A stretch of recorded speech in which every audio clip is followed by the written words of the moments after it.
여호와께서 모세에게 이르시되 바로에게 들어가서 그에게 이르라. 히브리 사람의 하나님 여호와께서 말씀하시기를 내 백성을 보내라. 그들이 나를 섬길 것이니라.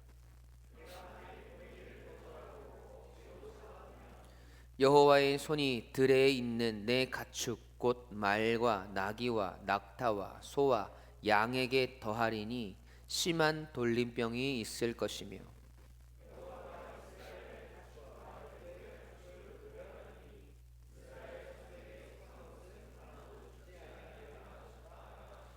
여호와께서 기한을 정하여 이르시되 여호와가 내일 이 땅에서 이 일을 행하리라 하시더니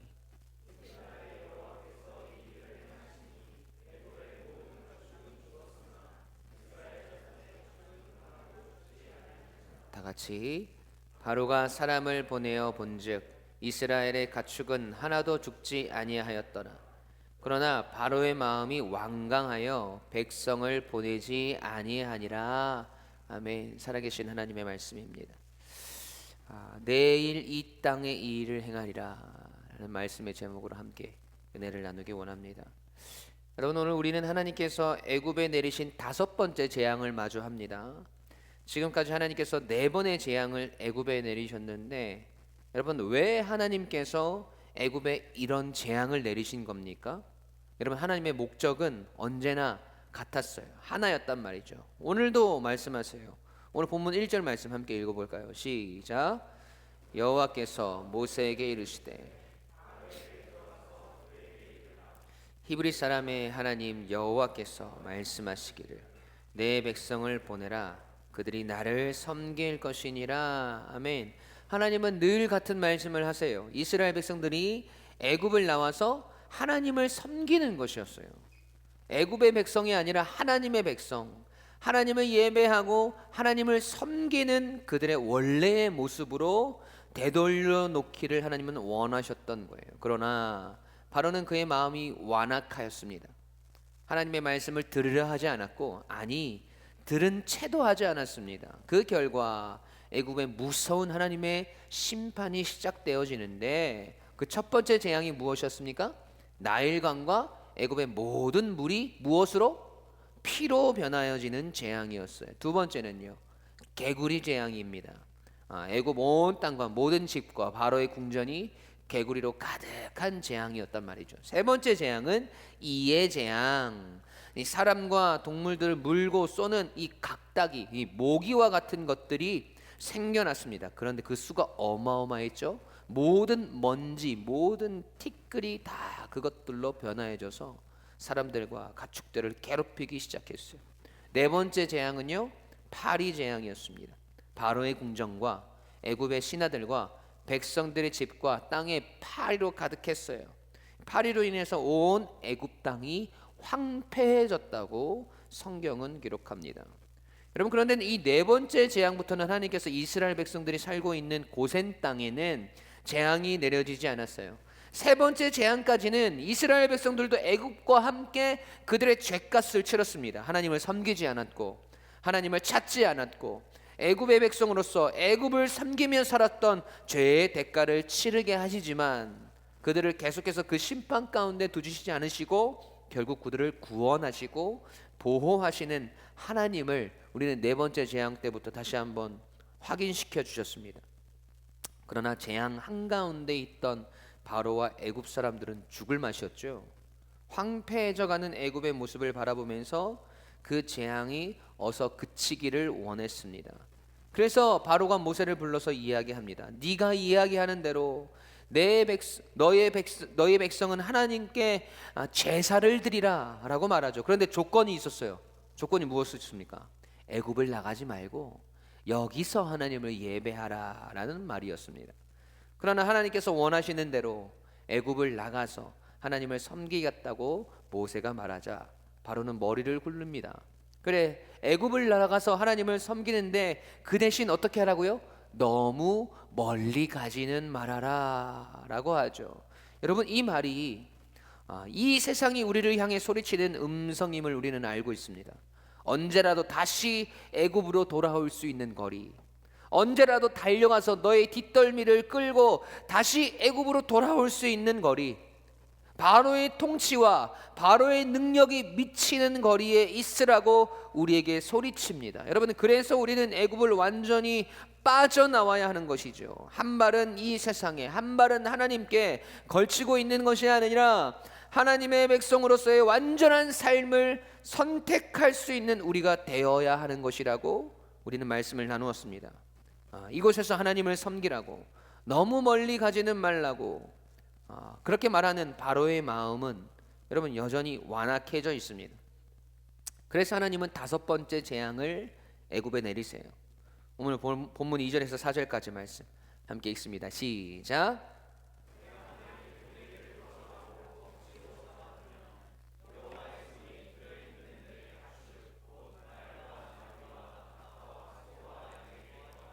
심한 돌림병이 있을 것이며 여호와가 이스라엘의 가축과 애굽의 가축을 구별하리니 이스라엘 자손에게 속한 것은 하나도 죽지 아니하리라 하셨다 하라 하시고. 아멘. 여러분, 하나님께서 애굽에 내리신 다섯 번째 재앙이 무엇입니까? 애굽에 있는 모든 가축들에게 심한 돌림병이 있을 것이라고 말씀합니다. 여러분, 그리고 그 돌림병으로 인해서 애굽의 모든 가축들이 죽게 될 것이라고 말씀하세요. 개역 개정 성경에는 심한 돌림병이라고 나와 있는데 개역 한글 성경에는 뭐라고 나와 있는지 한번 보세요. 9장 3절 개역 한글 성경으로 읽겠습니다. 시작. 여호와의 손이 들에 있는 내 생축 곧 말과 나귀와 약대와 우양에게 더하리니 심한 악질이 있을 것이며. 아멘. 여러분, 심한 전염병을 무엇이라고 말해요? 심한 악질이라고 말합니다. 여기서 악질은 이 악질 전염병이란 말은 헬라어로 데베르라는 말이거든요. 그 뜻이 흑사병, 페스트, 역병의 뜻이 있어요. 여러분, 이 흑사병이라는 병이 얼마나 무서운 병인지 아십니까? 여러분, 흑사병은 이 페스트라고 부르는 유행성 감염 질환을 의미합니다. 여러분, 인류 역사상 수많은 재난이 있었지만 이 재난으로 인한 사망자 수만 본다면 중세 유럽에서 유행했던 이 흑사병이 가장 큰 규모의 재앙이었어요. 여러분, 이 질환이 1347년부터 1351년 사이 3년 동안 중세 유럽에 돌기 시작했는데 여러분, 이때 사망자 수가 2천만 명에 가까웠습니다. 2천명이 아니라 2천만 명. 서울시 인구의 2배, 포항시 인구의 40배가 이 흑사병으로 죽었습니다. 여러분, 이 균은 감염되면 바로 증상이 나타나지 않고 약 6일간의 잠복기를 가진대요. 그리고 잠복기가 지나면 이 환자의 흉부 외통증, 그리고 기침, 각혈, 호흡곤란, 그리고 고열을 호소하게 되면서 환자는 대부분 끝내 의식을 잃고 사망하는 것이 일반적이었다고 합니다. 여러분, 이는 당시의 이 중세 유럽의 사람들에게 천벌이라고, 하늘에서 내린 벌이라고 생각할 수밖에 없을 정도로 무시무시하고 불가항력적인 재앙이었습니다. 지금 이 병이 애굽의 동물들에게, 가축들에게 전염되어서 모든 가축들이 다 죽게 되어지는 것이죠. 여러분, 이 병은 전염성이 매우 높기 때문에 집단 생활을 하는 애굽의 가축들에게는 정말 치명적이었을 겁니다. 어떻게 인간이 손쓸 수 있는 영역이 아니었다라는 것이죠. 그리고 마침내 하나님이 이 재앙을 애굽에 내리십니다. 본문 6절 말씀이에요. 이튿날에 여호와께서 이 일을 행하시니 애굽의 모든 가축은 죽었으나 이스라엘 자손의 가축은 하나도 죽지 아니한지라. 여러분, 하나님께서 극심한 전염병을, 악질을 내리셔서 애굽의 모든 가축을 다 죽이셨습니다. 애굽에 얼마나 많은 가축들이 있었겠습니까? 그런데 한 마리도 남김없이 애굽의 가축들이 다 죽었어요. 여러분, 그런데 이번에도 역시 하나님은 이스라엘 자손의 가축들은 단 한 마리도 죽지 않게 하십니다. 여러분, 왜 그런지 우리는 잘 알고 있죠. 왜입니까? 하나님께서 그들을 택하시고 구별하시며 그들을 구원하시는 하나님이심을 이스라엘에게 보여주시고 확연시켜 주시는 것이죠. 그런데 독특한 점이 이번 재앙에서부터 나타나는데, 여러분 이제껏 하나님께서 애굽의 재앙을 내리실 때 생명의 지장을 줄 만한 재앙은 내리시지 않으셨어요. 그게 무슨 말이냐? 나일강과 애굽의 모든 물이 피로 변하고 개구리 떼가 득실거리고 모든 먼지가 이가 되고 파리떼가 애굽 땅을 항폐하게 했지만 하나님은 생명을 건드리지 않으셨다는 거예요. 그들이 살 수 없을 정도로 힘이 들었지만 그들의 생명은 거두시지 않으셨단 말이죠. 그런데 이번에는 애굽의 모든 가축의 생명을 거두어 가십니다. 이를 통해서 생명이 누구에게 속한 것인지, 애굽이 그토록 숭배하던 애굽의 수많은 동물들을 거두어 가시면서 그것들이 얼마나 허무하게 죽음을 맞이하게 되는지를 보여주시면서 하나님은 바로와 애굽 땅에 그리고 이스라엘 백성들에게 보여주시는 것이란 말이죠. 그리고 사실 애굽의 모든 동물들의 생명을 거두어 가신 이 사건은 사실 하나님의 배려였고 하나님의 경고였습니다. 왜냐하면 여러분 마지막 재앙이 무엇이었는지 아세요? 10가지 재앙 중에 마지막 재앙이 무엇이었냐면 장자의 죽음이었어요. 애굽에 사는 모든 장자들, 지금 태어나고 지금 살아가고 있는 모든 인간의 장자들과 모든 가축의 처음 난 것을 죽이시는 사건입니다. 생명의 주인이 누구이신지, 우리의 생명이 누구에게로부터 왔는지 하나님께서 더욱 확실하게 바로와 애굽에게 그리고 이스라엘에게 보여주시는 사건이었단 말이죠. 여러분 그 전에 하나님은 바로와 애굽에게 알려주시는 거예요. 경고하시는 거예요. 다음은 너희들 차례라는 것을. 그러니까 그 완악한 마음을 빨리 내어버리고 하나님께 회개하며 하나님의 명령을 따르라고 하나님은 말씀하시는 것이죠. 여러분 그런데 바로의 모습은 어떻습니까? 본문 7절 말씀 함께 읽습니다. 시작.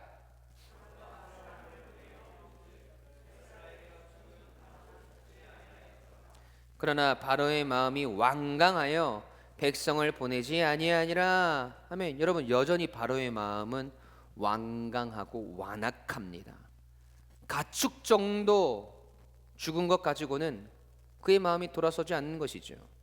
나의 생명과는 관련이 없으니까, 나는 괜찮으니까, 가축들은 또 다른 곳에서 사서 사육하면 되니까, 이스라엘 백성들의 가축은 하나도 안 죽었다 하니까 나중에 그것들 뺏으면 되니까 여전히 완악한 마음으로 하나님의 말씀을 따르지 않고 있습니다. 여러분 하나님께서 얼마나 더 바로와 애굽을 지켜보시고 기회를 주셔야 하는 것일까요? 여러분 이뿐만 아니에요. 하나님은 바로에게 돌이키고 회개할 기회를 노골적으로 허락하십니다. 우리가 읽지 않고 넘어간 구절이 하나 있죠. 바로 5절 말씀이에요. 함께 읽어보겠습니다. 시작. 여호와가 내일 이 땅에서 이 일을 행하리라 하시더라. 아멘. 여러분 하나님께서 애굽의 가축들에게 바로 극심한 전염병을 내리신 것이 아니에요. 하나님이 기한을 정하셨습니다. 예고도 없이 모세를 통해 말씀하시지도 않고 바로 모든 가축을 죽여버릴 수 있으셨어요. 그런데 하나님은 기한을 주십니다. 하나님께서 내일 이 땅에 이 일을 행하리라 하시더니라고 성경은 말합니다. 그러니까 하나님께서 바로와 애굽에게 그들의 완악한 마음을 돌이키고 하나님의 말씀을 따를 수 있는 기회를 주신 것이고 고민할 시간을 주신 것이란 거예요. 여러분 하루 동안 24시간 동안 하나님께서 내리실 5번째 재앙에 대해서 생각하고 그 일이 얼마나 큰 피해와 고통을 가져올지 되짚어보고 계산해보고 하나님의 말씀을 어떻게 따라야 할지를 묵상해 볼 수 있는 그 시간을 하나님은 바로와 애굽에게 주셨다는 거예요. 여러분 그런데 그 다음 절에 뭐라고 말합니까? 6절 말씀 시작.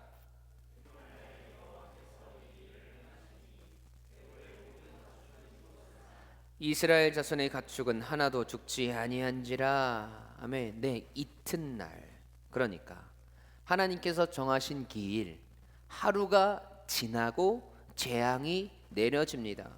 바로가 그 시간 동안, 그 하루 동안 마음을 돌이킨 겁니까? 아니면 돌이킬 생각이 없었다는 겁니까? 무엇이에요?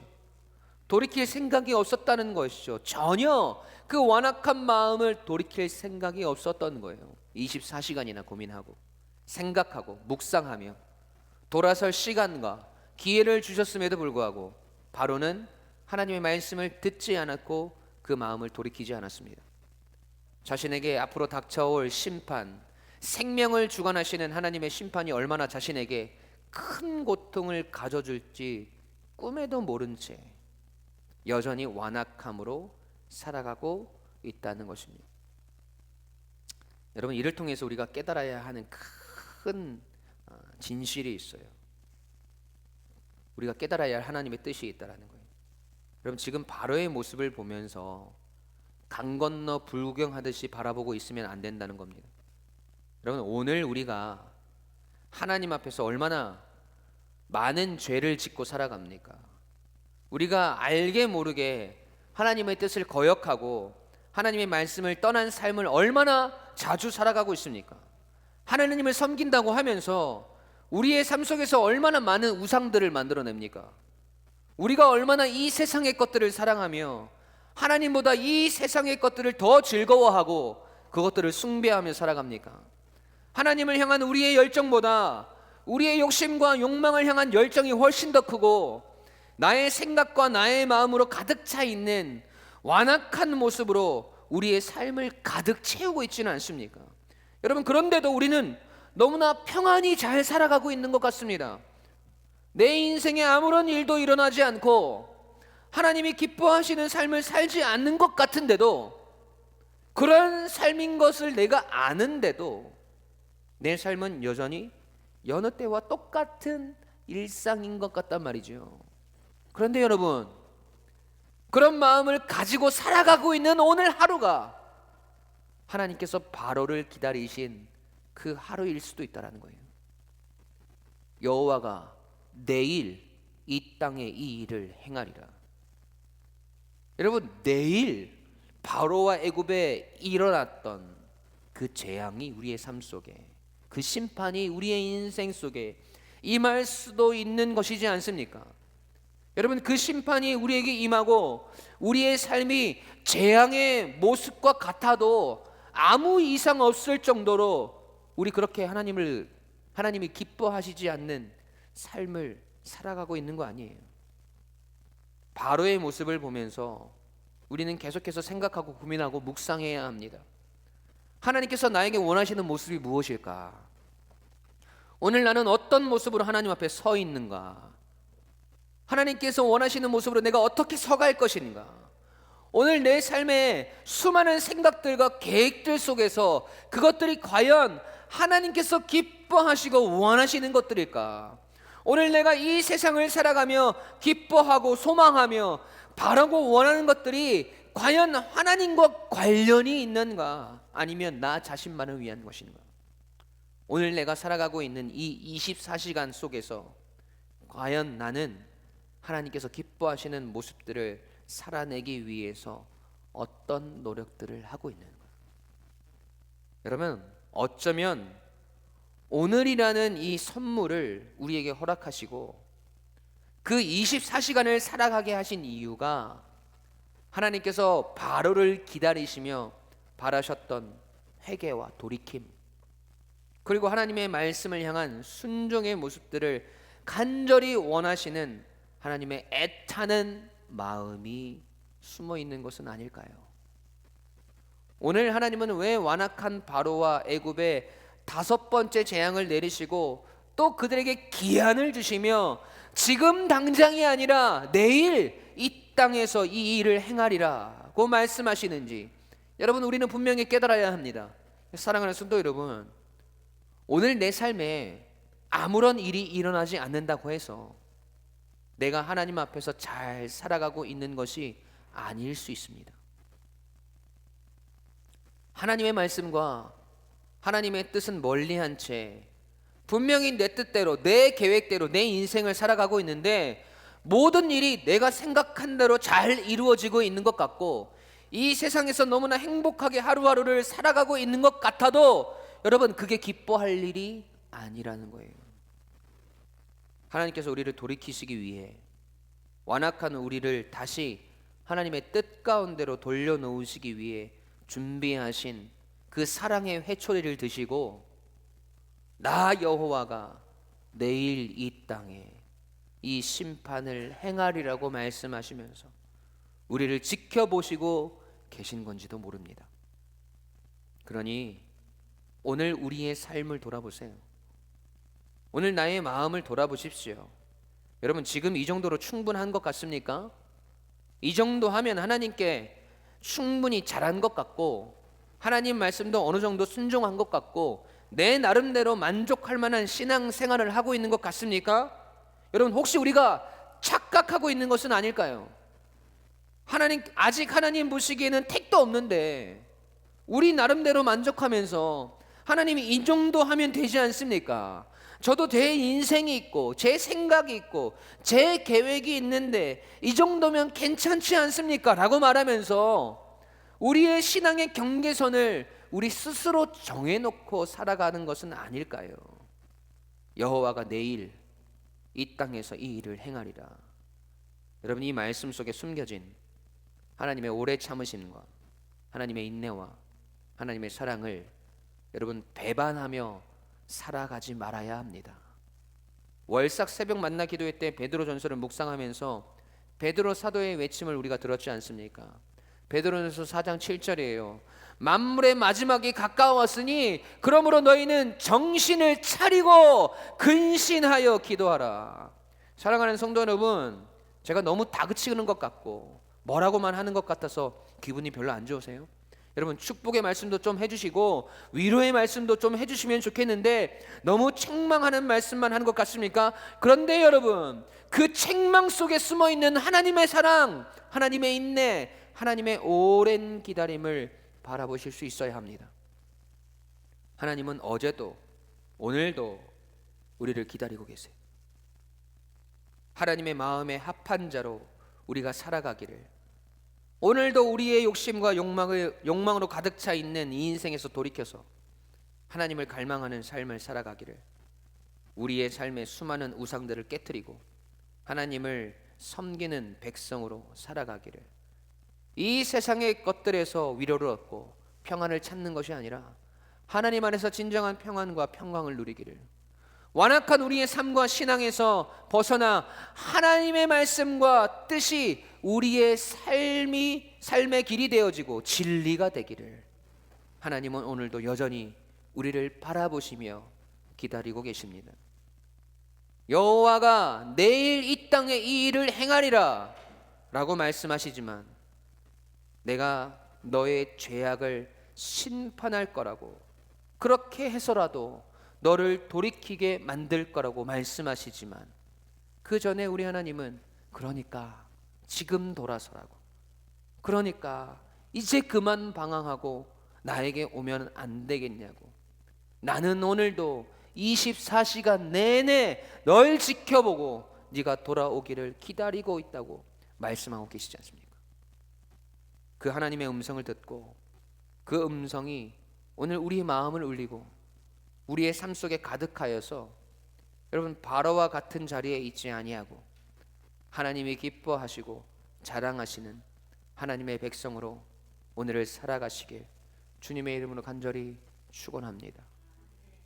우리 함께 찬양하시겠습니다.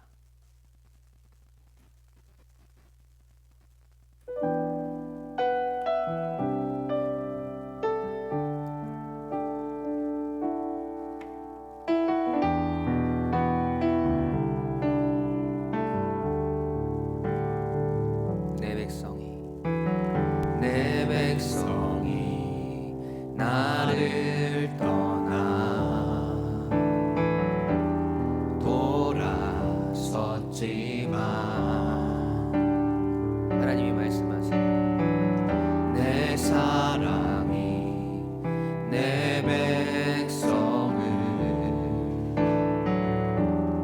포기 못하니 내 모든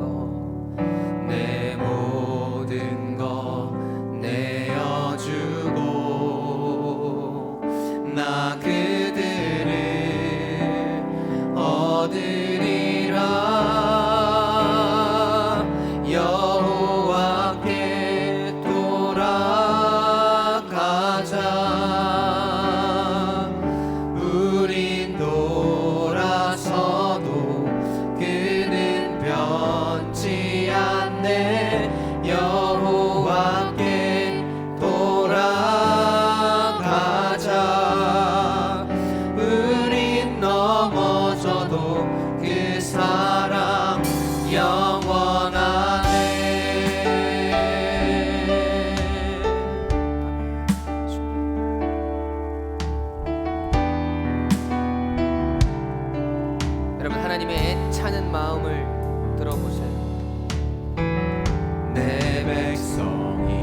여호와께 돌아가자. 그는 돌아서도 그는 변치 않네. 여호와께 주님께 돌아가기 원합니다. 주님 앞에 서기 원합니다. 그 사랑 더 큰 목소리로 여호와께 돌아가자. 우린 돌아서도 그는 변치 않네. 여호와께 돌아가자. 우린 넘어져도 그 사랑 영원하네. 우리 목소리 고백으로 여호와께 돌아가자. 우리 가슴에 손을 얹고 우린 돌아서도 그는 변치 않네. 여호와께 돌아가자. 우린 넘어져도 그 사랑 영원하네. 아멘. 우리 가슴에 손을 얹고 여러분 기도할까요? 여러분 우리의 삶을 돌아봅시다. 내 삶이 하나님의 뜻대로 살아가지 않는 것 같은데 여전히 나는 완악하여서 오늘도 하나님의 말씀을 거역하고 내 뜻대로, 내 정욕대로, 내 욕심대로 살아가고 있는 것 같은데 내 인생에 아무 일도 일어나지 않고 내 삶이 여전히 평안한 것 같습니까? 여러분 그 하루가 내일 내가 이 땅에 이 일을 행하리라, 우리를 향한 그 사랑의 회초리를 들고 우리에게 말씀하시는, 또 그렇게 우리를 기다리시는 하나님의 하루일 수 있습니다. 우리를 심판하시기 위해서 하나님은 기다리시는 것이 아니라 우리가 돌이키기를 기다리시는 거예요.